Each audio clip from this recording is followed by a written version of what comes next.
There's not a right way, there's not a wrong way, there's whatever is best for you. And when you start from this mindset of, am I doing it the right way, or what is the right way, you're already setting yourself up for something that doesn't work.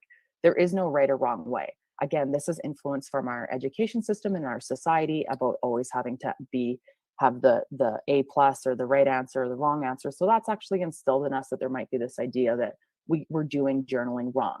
But you're not. You're doing it perfectly great for whatever it is for you. And honestly, whatever way you do it is the way you're going to do it. You can continue to optimize it, but every time you show up to journal, that is the way that is best for you, or you wouldn't be doing it. The second one is thinking you have to journal every day or you need to write for a certain length of time. I'm a big supporter of putting pen to paper every day.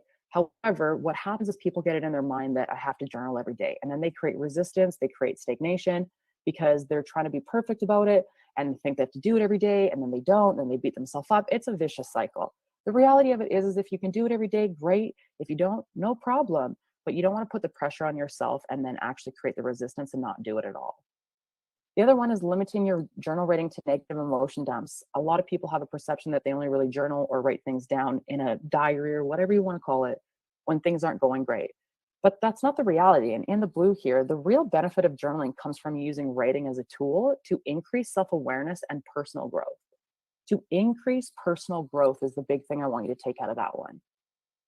Number 4 is journaling without a purpose. Again, people think that there has to be a right way or a wrong way, or that you have to have a certain book or whatever it is, but it's not. It's literally just a conversation with yourself in any aspect. And as we go through this presentation today, you'll see the different aspects that you can use.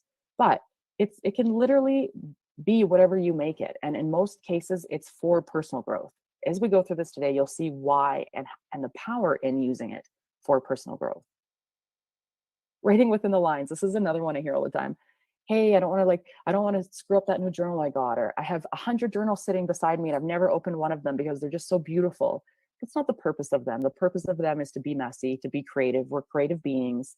When we put ourselves in this box of it needing to be perfect, again, we create this stipulation that if it's not perfect, we can't do it. These are designed to have sketches in them, use highlighters, use different colors. They're, again, whatever you make it out to be. But we've been taught so much in our society to color within the lines that we have to teach yourself how to color without the lines.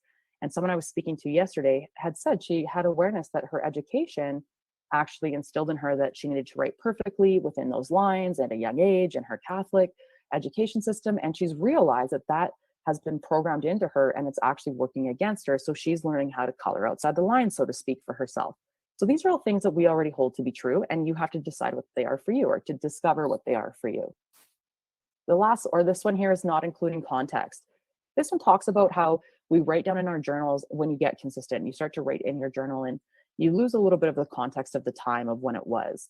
Something I have found, this one's talking about putting in like real life events. So just at the bottom of the page, maybe something that happened in the news or something just to ground that writing in the current time.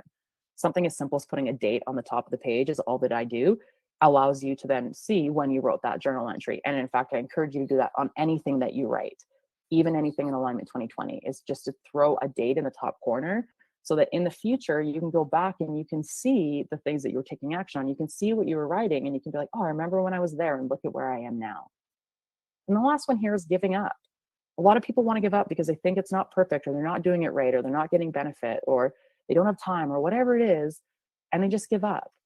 But the reality of it is what you're going to learn today is this is way more powerful, and you're not going to want to give up on this because it's a very strategic tool to help you transform your life and to align with the things that you want.